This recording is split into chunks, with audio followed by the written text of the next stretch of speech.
அனைவருக்கும் வணக்கம். நான் உங்கள் அருண் மனோஜ்குமார். இனி நம்ம பார்க்க போற ஒரு திரை விமர்சனம். ஆக்சுவலா நம்ம திரை விமர்சனமே பண்ணக்கூடாது அப்படின்னு ஒரு தீர்மானத்துல இருந்தோம். ஆனா இந்த திரைப்படம் என்னுடைய வாழ்க்கைக்கு ரொம்ப நெருக்கமான ஒரு திரைப்படமா அமைஞ்சது. இதே தான் நீ நிறைய வீடியோஸ்ல, அதுவும் பழைய யூடியூப் சேனல்ல பல வீடியோஸ்ல நீ இதை தானப்பா சொல்லியிருக்கிற அப்படின்ட்டு சொல்லுவாங்க. ஆனா இந்த படம் ஆசை, வெறி, லட்சியம், கனவு, அதை தாண்டி போராட்டம், இந்த மாதிரி பல வார்த்தைகளுக்கு ஒரு விஷயம் என்ன அப்படின்னா, சினிமாக்குள்ள போகணும் இல்லை மீடியா துறைக்குள்ள போகணும் அப்படிங்கிற ஒரு ஆசையில இருக்கிற ஒரு சின்ன பையன் நான். ஓகேங்களா?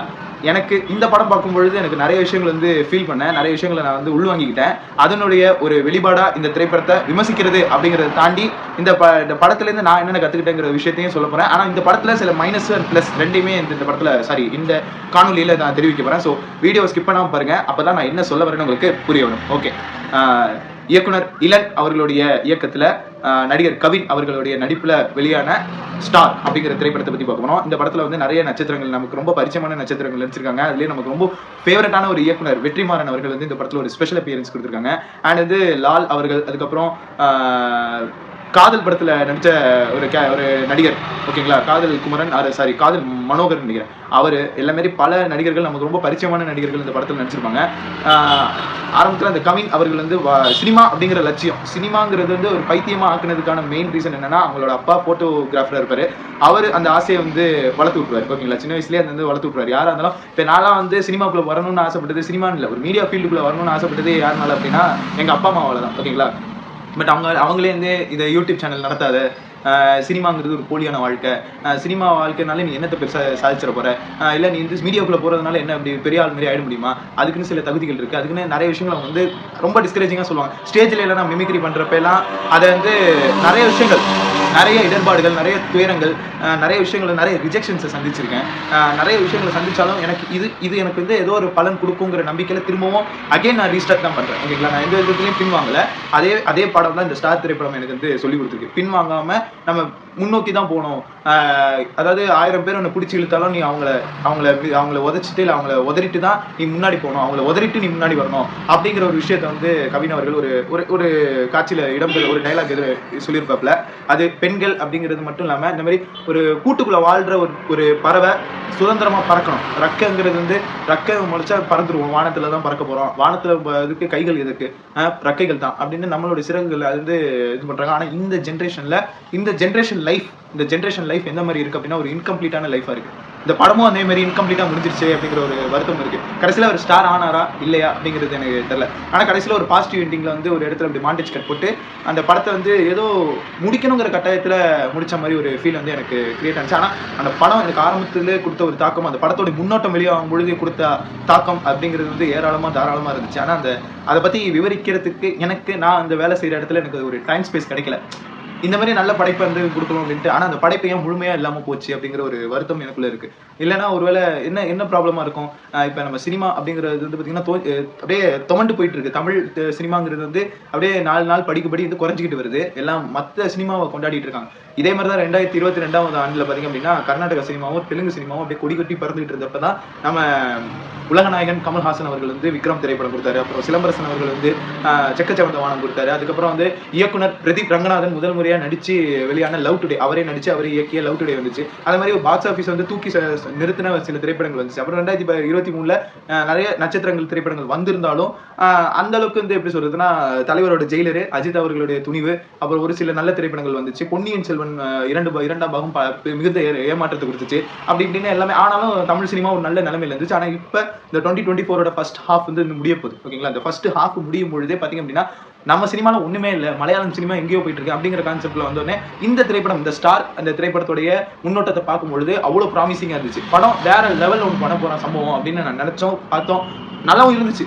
இன்டர்வல் பிளாக்ல அவர் சொல்ற அந்த டயலாக் மாடுலேஷன், அதுவும் அவ்வளோ படுக்கையிலையும் கூட அவர் வந்து அந்த அடிப்பட்டு முகம்லாம் செதஞ்சு போய் இந்த இடங்கள்ல புண்ணு வர்ற மாதிரி காமிச்சோன்னே நடிப்புங்கிற ஆசையை விட்டுடலாமாங்கிற அளவுக்குலாம் போகிற அளவுக்கு போய் அதுக்கப்புறம் அதுலேருந்து மீண்டு வந்து திரும்பி நான் நடிக்க தான் போகிறேங்கிற மாதிரி இருந்து அப்புறம் குடும்ப வாழ்க்கைன்னு ஒன்று புதுசாக உருவானது.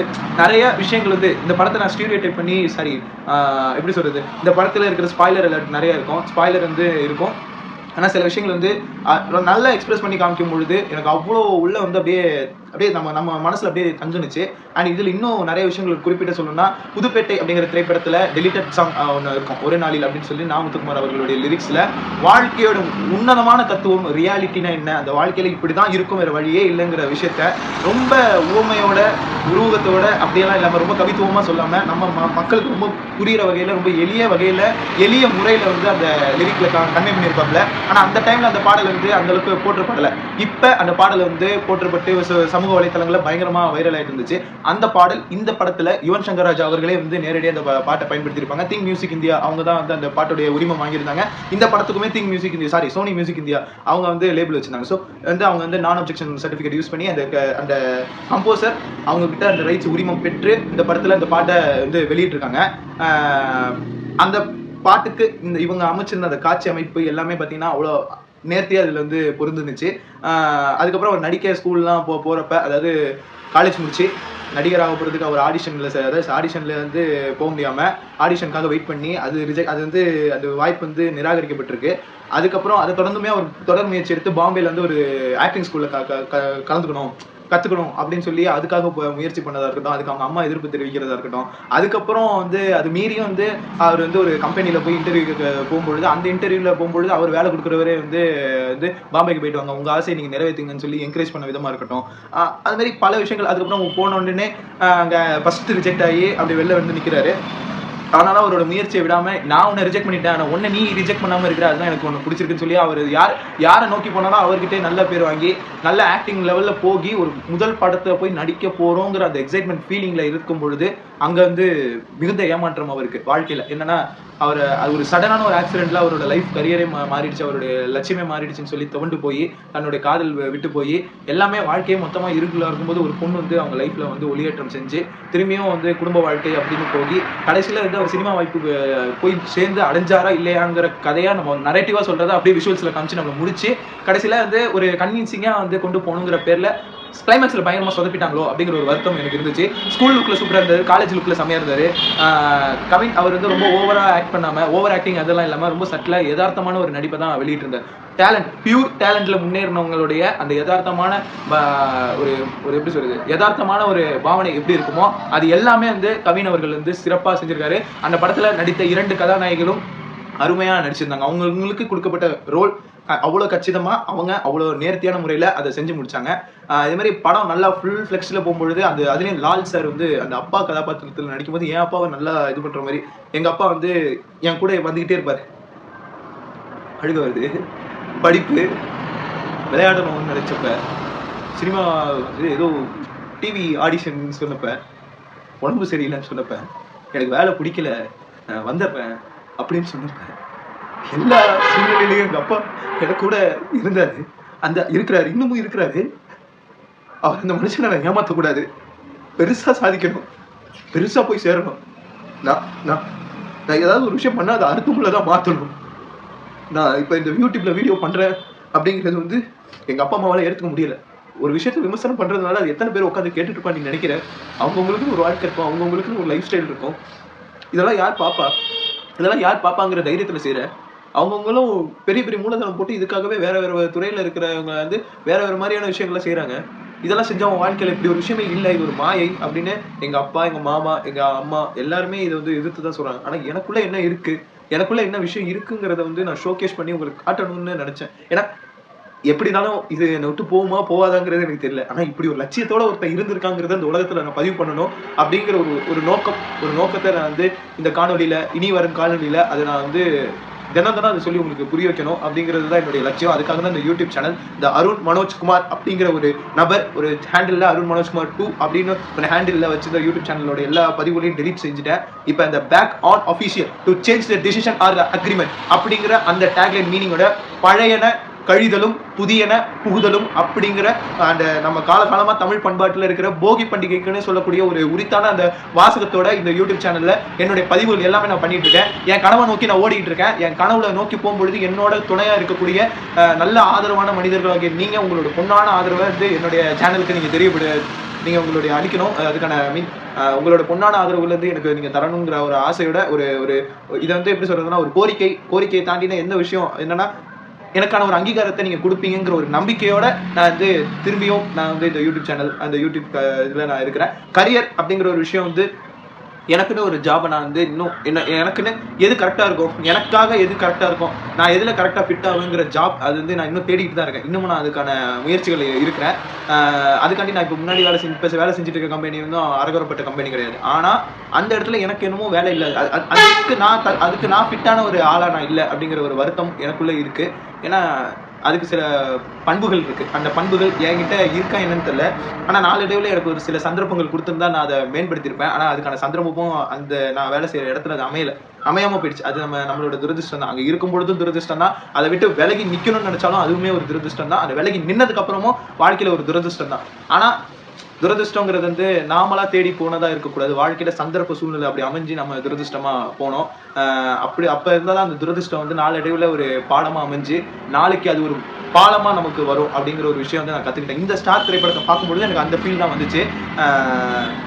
குடும்பம், வாழ்க்கை, சமூகம் இந்த மாதிரியான விஷயத்துல இருக்கிறப்ப தன்னந்தனியா ஒரு மனுஷன் தன்னோட லட்சியத்துக்காக போராடுறது அப்படிங்கிறது வந்து இந்த உலகத்துல சாதாரணப்பட்ட விஷயம் கிடையாது.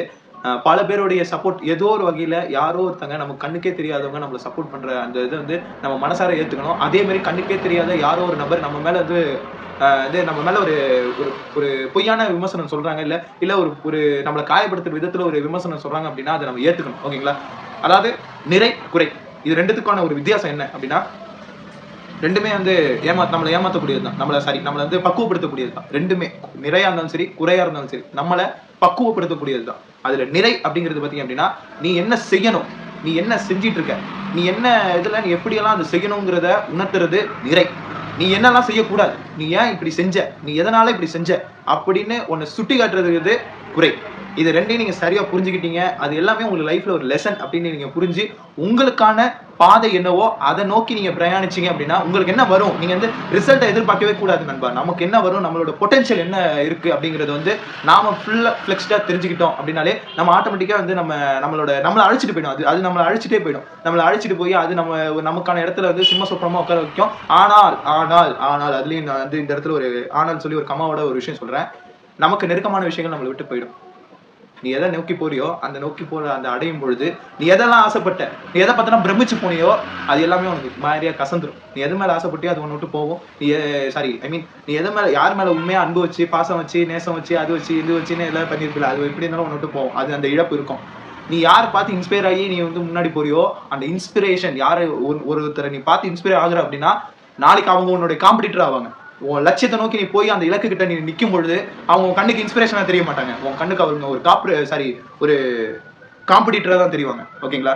அதை மனசுல வச்சுக்கிட்டு உன்னுடைய ஜேர்னியை நீ ஸ்டார்ட் பண்ணு. இன்னைக்கு ஸ்டார்ட் பண்ண கூட நீ யாருங்கிறது அந்த உலகத்துக்கு தெரியப்படுத்து.